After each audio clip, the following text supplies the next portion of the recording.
I've built myself a stage to pee. The curtain's closed. I've gotta pee. I've gotta pee. To pee and to pee. Left for dead and left to pee. Welcome to Daily Metal, where every day a different metal album gets dissected for your sadistic listening pleasure. I'm the heavy metal lawyer Emma, and in this show I'll talk about why the music in these albums is so good and where they fall in the history of music's most wretched genre. On August 20th, 2013, metalcore miscreants Sworn In painted a portrait of angst, despair, and violence with their debut album, The Death Card. And I gotta say at the outset, and this is addressed to Razor and Tie Records directly, guys, you have a band putting out an album where one of the running themes is the number 13.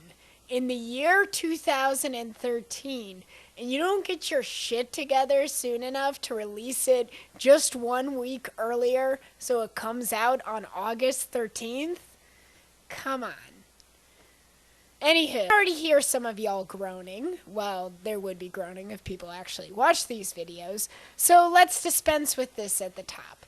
Yes, Sworn In is scene kid metal. Yes, this album is so studio manufactured that some of y'all will hate it just for that. Yes, Razor and Tie Records are the label that does Kids Bop, so if you really wanted to be snarky, you could say Sworn In is the Kids Bop of metalcore. Though, to that one, I'd point out Razor and Tie Records also owns Prosthetic Records, so a lot of your metal faves are on the same label as these guys. But yes, if you want gritty, underground, or lo-fi metal, you've come to the wrong place. However, if you aren't pretentious about those things, you'd find out that Sworn In is pretty fucking brutal. You know, like brutal with the two O's. And at the risk of really pissing off some people, Sworn In revamped nu metal glitch and hip-hop aesthetics laid over really heavy hardcore a year before Code Orange put out their album, I Am King. This is why Sworn In stands out from some of their peers in the metalcore scene. Metalcore has been the province of scene kids and emos for a while now, like Avenged Sevenfold's first two albums in 2001 and 2003 respectively, Treyu with their unbearably emo-titled first album, Suicide Notes and Butterfly Kisses, in 2002, though almost beat out in the unbearably emo-titled album Contest by As I Lay Dying's album, Shadows Are Security, in 2005. I listened to all four of these albums a whole lot in high school. They may be very emo, but they're very good too. After a decade of this emo-heavy strain of metalcore, it was starting to get old. Avenged Sevenfold decided to become Guns N' Roses cosplayers.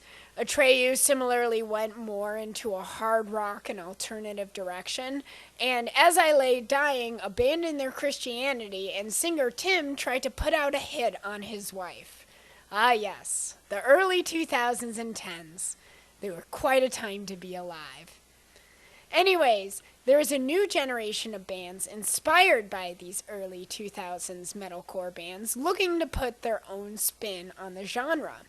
For example, the band I See Stars incorporated dubstep into metalcore, and I gotta admit one of their songs is really catchy.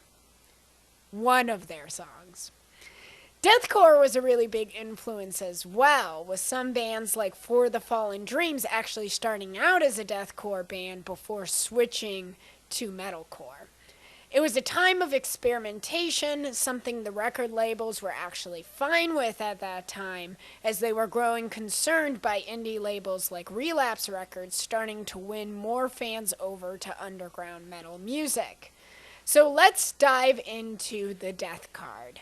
Hate on it for its sleek production all you want, but it is a good sounding album. A flawless sounding album. and it is extremely well constructed, flowing seamlessly between songs, often tied together with overlapping feedback as if they were playing a personal concert for you. The album features 2 instrumental interludes at tracks 5 and 9 on the 13-song album, which do a good job of giving you room to breathe from the pummeling you get from the other tracks. And one nifty thing the band does is have the 11th track, Bitter Blood, start out sounding like one of these instrumental tracks, but then the singer screams his way in theatrically to bemoan his own demise. The album is super theatrical, if you couldn't tell from my parody of the album's intro at the beginning of this video. But while the lyrics are obnoxiously angsty to the point of rolling your eyes at times, especially at the casual misogyny that unfortunately has always been extremely common in metalcore, I'll give the band credit for thematic consistency and callbacks that buttress the angsty whining into something a bit more poetic. The lyrics continually go back to the same images: nooses, being dragged to hell, going blind, rot, and blood. The vocals are mostly provided by Tyler Denon, who switches back and forth between a wailing scream, sometimes delivered in hip-hop type rhythms, which he surprisingly pulls off pretty well, and a gruff, lower, heavier scream.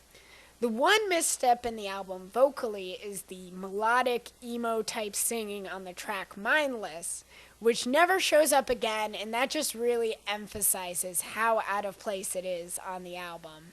It isn't awful as much as it just doesn't really fit the sound of the album at all. But despite that, Hypocrisy and Mindless form a 1-2 punch that makes the beginning of the album one of its peaks. The second peak is at the album's standout track, Snake Eyes, an insanely catchy metalcore banger. Can the term banger apply to metalcore?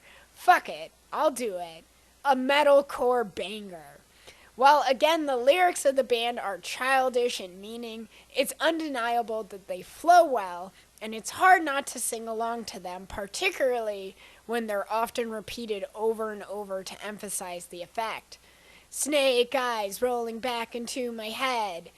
Wishing I was dead, wishing I was dead. It's hard not to sing.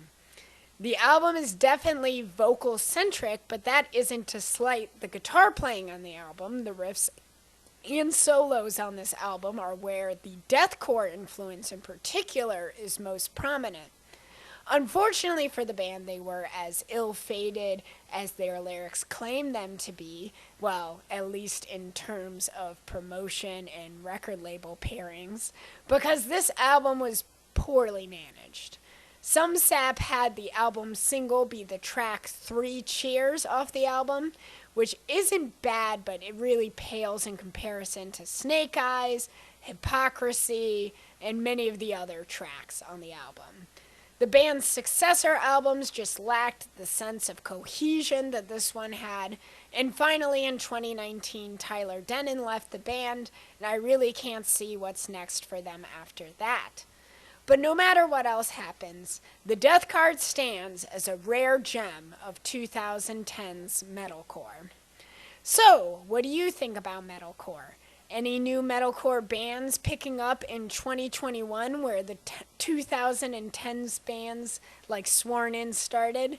Let me know what you think in the comments, and if you like this video, please subscribe so you can find out what the metal album of the day is, why it is so brutal, and where it fits in the history of the genre.